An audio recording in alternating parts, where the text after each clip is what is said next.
Hello my dear students, welcome you all to my YouTube channel Mukta's education.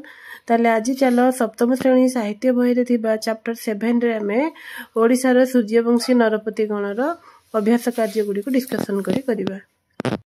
प्रथम प्रश्न देख, कपिलेन्द्र देवंक राज्य जय विषय रे लेख। यार उत्तर हम सूर्यवंशर प्रतिष्ठाता कपिलेन्द्र देव 1435 ख्रीष्टाब्द रे सिंहासन आरोहण करथिले। से जड़े विचक्षण योद्धा और दिग्विजयी सम्राट थिले।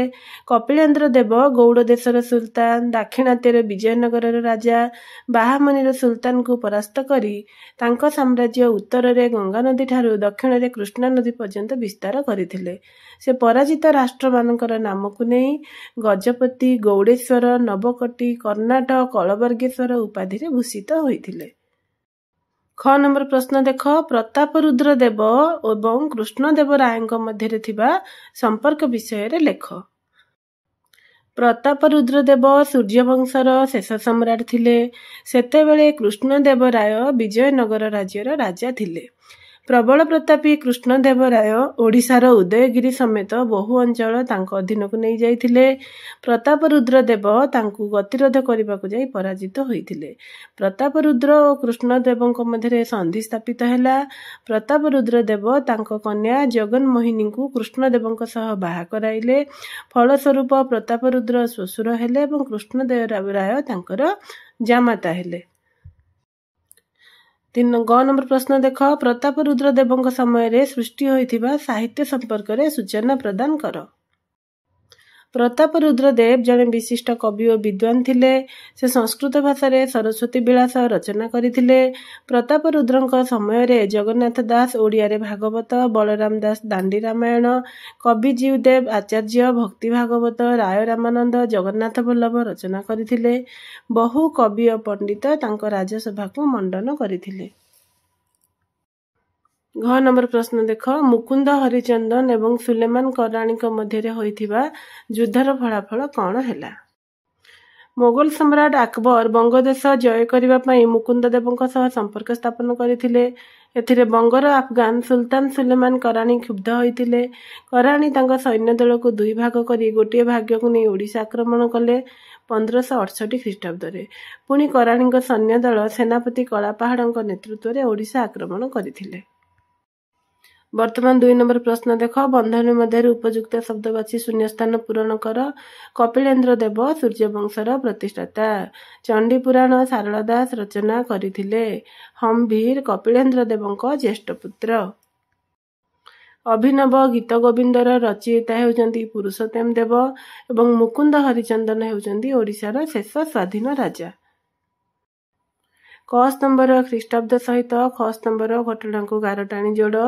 1497 ख्रीष्टाब्द रे पुरुषोत्तम देवଙ୍କ मृत्यु होइथिला। 1538 ख्रीष्टाब्द रे प्रताप रुद्र देवଙ୍କ मृत्यु होइथिला। 1560 ख्रीष्टाब्द रे मुकुंद हरिचंदन सिंहासन आरोहण करथिले एवं 1435 ख्रीष्टाब्द रे कपिलेन्द्र देवଙ୍କ सिंहासन आरोहण होइथिला। संक्षिप्त टिप्पणी लिखिबा। तले दिया जाइछि केते गुडिया शब्द, आमे से गुडिक विषय रे संक्षिप्त रे बुझाई लिखिबा। ताले प्रथम शब्द हेउछि हमर कपिलाब्द। सूर्यवंशर प्रतिष्ठाता कपिलेन्द्र देव 1435 ख्रीष्टाब्द रे सिंहासन आरोहण करथिले। सेही वर्ष से कपिलाब्द प्रचलन करथिले। तापरे देखिबा साल्व नरसिंह। साल्व नरसिंह उदयगिरीर राजा थिले। कपिलेन्द्र देवଙ୍କ मृत्युर सुजोग नै से दक्षिण ओडिशार केतेक दुर्ग अधिकार करथिले। मात्र पुरुषोत्तम देव तांको युद्ध रे परास्त करी साल्वଙ୍କ कन्या पद्मावती को विवाह करथिले। तापरे आसला कृष्णदेव राय।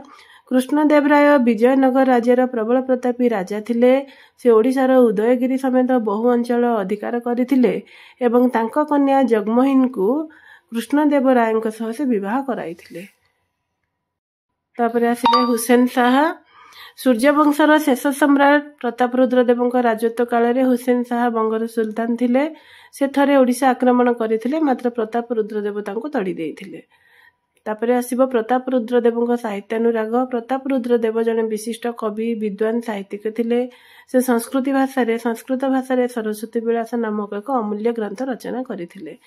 तापरे देख गियासुद्दीन जलाल शाह। ଗିୟାସୁଦ୍ଦିନ ଜଲାଲ ଶାହା ବଙ୍ଗର ସୁଲତାନ ଥିଲେ। 1560 ଖ୍ରୀଷ୍ଟାବ୍ଦରେ ସେ ଓଡ଼ିଶା ଆକ୍ରମଣ କରି ଯାଜପୁର ପର୍ଯ୍ୟନ୍ତ ଅଗ୍ରସର ହୋଇଥିଲେ, ମାତ୍ର ମୁକୁନ୍ଦ ଦେବ ରାଜାଙ୍କ ଦ୍ୱାରା ପରାସ୍ତ ହୋଇଥିଲେ। ତାପରେ ଆସିଲା ଆମର ଗୋହିରୀ ଟିକିରା। ସାରଙ୍ଗଗଡ଼ର ସାମନ୍ତ ରାଜା ରାମଚନ୍ଦ୍ର ମୁକୁନ୍ଦ ଦେବଙ୍କ ବିରୁଦ୍ଧରେ ବିଦ୍ରୋହ କରିଥିଲେ ଓ ନିଜକୁ ଗଜପତି ରାଜା ରୂପେ ଘୋଷଣା କରିଥିଲେ। 1568 ଖ୍ରୀଷ୍ଟାବ୍ଦରେ ସେ ଯାଜପୁର ନିକଟସ୍ଥ ଗୋହିରୀ ଟିକିରାଠାରେ ମୁକୁନ୍ଦ ଦେବଙ୍କ ସହ ଯୁଦ୍ଧରେ ପରାସ୍ତ କରିଥିଲେ। ବର୍ତ୍ତମାନ ଦେଖ, ରେଖାଙ୍କିତ ପଦଗୁଡ଼ିକୁ ପରିବର୍ତ୍ତନ ନ କରି ଭ୍ରମ ସଂଶୋଧନ କର। ପୁରୁଷୋତ୍ତମ ଦେବ ଗଜପତି ଗୌଡ଼େଶ୍ୱର ନବକୋଟି କର୍ଣ୍ଣାଟକ କଳବର୍ଗେଶ୍ୱର ଉପାଧିରେ ଭୂଷିତ ହୋଇଥିଲେ। ଏହା ଭୁଲ ହେବ। ଉତ୍ତର ହେବ କପିଳେନ୍ଦ୍ର ଦେବ ଗଜପତି ଗୌଡ଼େଶ୍ୱର ନବକୋଟି କର୍ଣ୍ଣାଟକ କଳବର୍ଗେଶ୍ୱର ଉପାଧିରେ ଭୂଷିତ ହୋଇଥିଲେ। ଖ ନମ୍ବର ପ୍ରଶ୍ନ ଦେଖ, ରାୟ ରାମାନନ୍ଦ କପିଳେଶ୍ୱର ଦେବଙ୍କର ଜ୍ୟେଷ୍ଠ ପୁତ୍ର ଥିଲେ। ଏହା ଭୁଲ ଅଛି। ହମ୍ଭୀର କପିଳେନ୍ଦ୍ର ଦେବଙ୍କର ଜ୍ୟେଷ୍ଠ ପୁତ୍ର ଥିଲେ। ଗ ନମ୍ବର ପ୍ରଶ୍ନ, ଚଣ୍ଡୀପୁରାଣ ଓ ଓଡ଼ିଆ ମହାଭାରତ ସାରଳା ଦାସଙ୍କ ଦ୍ୱାରା ରଚିତ ହୋଇଥିଲା। ଘ ନମ୍ବର ଠିକ୍ ଉତ୍ତର ହେବ ମୁକୁନ୍ଦ ଦେବ ଗଙ୍ଗା ନଦୀ କୂଳରେ ତ୍ରିବେଣୀ ଘାଟ ନିର୍ମାଣ କରିଥିଲେ। 6 ନମ୍ବର ପ୍ରଶ୍ନ ଦେଖ, କପିଳେନ୍ଦ୍ର ଦେବ ଗଜପତି ଗୌଡ଼େଶ୍ୱର ନବକୋଟି କର୍ଣ୍ଣାଟକ କଳବର୍ଗେଶ୍ୱର ଉପାଧିରେ ଭୂଷିତ ହେବାର କାରଣ କ'ଣ? ସୂର୍ଯ୍ୟବଂଶର ପ୍ରତିଷ୍ଠାତା କପିଳେନ୍ଦ୍ର ଦେବ 1435 ଖ୍ରୀଷ୍ଟାବ୍ଦରେ ସିଂହାସନ ଆରୋହଣ କରିଥିଲେ। ସେ ଗୌଡ଼ ଦେଶର ସୁଲତାନଙ୍କୁ ପରାସ୍ତ କରି ଗୌଡ଼େଶ୍ୱର ଉପାଧି ଧାରଣ କରିଥିଲେ। ଦାକ୍ଷିଣାତ୍ୟ ବିଜୟନଗରର ରାଜାଙ୍କୁ ପରାସ୍ତ କରି ନବକୋଟି କର୍ଣ୍ଣାଟକ ଉପାଧି ଏବଂ ବାହାମନିର ସୁଲତାନଙ୍କୁ ପରାସ୍ତ କରି କଳବର୍ଗେଶ୍ୱର ଉପାଧିରେ ଭୂଷିତ ହୋଇଥିଲେ। ଓଡ଼ିଶାର ସୂର୍ଯ୍ୟବଂଶୀ ନରପତିମାନଙ୍କ ସମୟରେ ହୋଇଥିବା ସାହିତ୍ୟକୃତି ଗୁଡ଼ିକର ଏକ ତାଲିକା ପ୍ରସ୍ତୁତ କର। ତାହେଲେ ଚାଲ ଦେଖିବା ସୂର୍ଯ୍ୟବଂଶୀ ନରପତିଗଣ, ତାଙ୍କ ସମୟରେ ସାହିତ୍ୟକୃତି। ତାହେଲେ କପିଳେନ୍ଦ୍ର ଦେବ ପରଶୁରାମ ବିଜୟ, ନୃସିଂହ ବାଜପେୟୀ ସଂକ୍ଷେପ ଶାରୀରିକ ବର୍ତ୍ତିକା, ସାରଳା ଦାସ ମହାଭାରତ, ଚଣ୍ଡୀପୁରାଣ ଲେଖିଥିଲେ। ପୁରୁଷୋତ୍ତମ ଦେବଙ୍କ ସମୟରେ ଅଭିନବ ଗୀତ ଗୋବିନ୍ଦ ଲେଖିଥିଲେ। ପ୍ରତାପ ରୁଦ୍ର ଦେବ ସରସ୍ୱତୀ ବିଳାସ, ଜଗନ୍ନାଥ ଦାସ ଓଡ଼ିଆ ଭାଗବତ, ବଳରାମ ଦାସ ଦାଣ୍ଡି ରାମାୟଣ, ଜୀବଦେବ ଆଚାର୍ଯ୍ୟ ଭକ୍ତି ଭାଗବତ, ରାୟ ରାମାନନ୍ଦ ଜଗନ୍ନାଥ ବଲ୍ଲଭ ରଚନା କରିଥିଲେ। 8 ନମ୍ବର ପ୍ରଶ୍ନ ଦେଖ, ମୁକୁନ୍ଦ ହରିଚନ୍ଦନଙ୍କୁ କାହିଁକି ଓଡ଼ିଶାର ଶେଷ ସ୍ୱାଧୀନ ରାଜା ବୋଲି କୁହାଯାଏ? ମୁକୁନ୍ଦ ହରିଚନ୍ଦନଙ୍କୁ ଓଡ଼ିଶାର ଶେଷ ରାଜା କୁହାଯାଏ କାରଣ ସୂର୍ଯ୍ୟବଂଶ ଶାସନ ପରେ ଭୋଇବଂଶର ଶାସକ ଗୋବିନ୍ଦ ବିଦ୍ୟାଧରଙ୍କ ନାତି ମୁକୁନ୍ଦ ହରିଚନ୍ଦନ 1560 ଖ୍ରୀଷ୍ଟାବ୍ଦରେ ସିଂହାସନ ଆରୋହଣ କରିଥିଲେ। 1568 ଖ୍ରୀଷ୍ଟାବ୍ଦରେ ତାଙ୍କୁ ଗୋହିରା ଟିକିରା ଯୁଦ୍ଧରେ ରାମଚନ୍ଦ୍ର ଭଞ୍ଜ ନିହତ କରିଥିଲେ। ମୁକୁନ୍ଦ ଦେବଙ୍କ ପରେ ଓଡ଼ିଶାର ସ୍ୱାଧୀନତା ଲୋପ ପାଇଲା, ଏଣୁ ତାଙ୍କୁ ଓଡ଼ିଶାର ଶେଷ ରାଜା କୁହାଯାଏ। ବର୍ତ୍ତମାନ ଶେଷ ପ୍ରଶ୍ନ ଦେଖ, ଓଡ଼ିଆ ସାହିତ୍ୟ କପିଳେନ୍ଦ୍ର ଦେବ ବା ପ୍ରତାପ ରୁଦ୍ର ଦେବଙ୍କ ସମୟରେ ବେଶୀ ବିକଶିତ ହୋଇଥିଲା, ପ୍ରମାଣ ସହିତ ଦର୍ଶାଅ। ଠିକ୍ ଉତ୍ତର ହେଉଛି ଓଡ଼ିଆ ସାହିତ୍ୟ ପ୍ରତାପ ରୁଦ୍ର ଦେବଙ୍କ ସମୟରେ ବେଶୀ ବିକଶିତ ହୋଇଥିଲା, କାରଣ କପିଳେନ୍ଦ୍ର ଦେବଙ୍କ ରାଜତ୍ୱ କାଳରେ 3 ଗୋଟି ପୁସ୍ତକ ରଚନା କରାଯାଇଥିଲା, ମାତ୍ର ପ୍ରତାପ ରୁଦ୍ର ଦେବଙ୍କ ସମୟରେ 5 ଗୋଟି ପୁସ୍ତକ ରଚନା କରାଯାଇଥିଲା। ଏଣୁ ଏଥିରୁ ପ୍ରମାଣିତ ଯେ ପ୍ରତାପ ରୁଦ୍ର ଦେବଙ୍କ ସମୟରେ ଓଡ଼ିଆ ସାହିତ୍ୟ ବେଶୀ ବିକଶିତ ହୋଇଥିଲା। ତାହେଲେ ପିଲାମାନେ, ତୁମେ ତ ସବୁ ଆନ୍ସର ଗୁଡ଼ିକ ଦେଖିଲ, ଏଗୁଡ଼ାକ ସବୁ ନୋଟ୍ କରିନେବ ଏବଂ ଯଦି ଭିଡ଼ିଓଟି ଭଲ ଲାଗିଲା ତାହେଲେ ଲାଇକ୍, ସେୟାର, କମେଣ୍ଟ ଆଉ ସବସ୍କ୍ରାଇବ୍ ନିହାତି କରିବ। Thank you.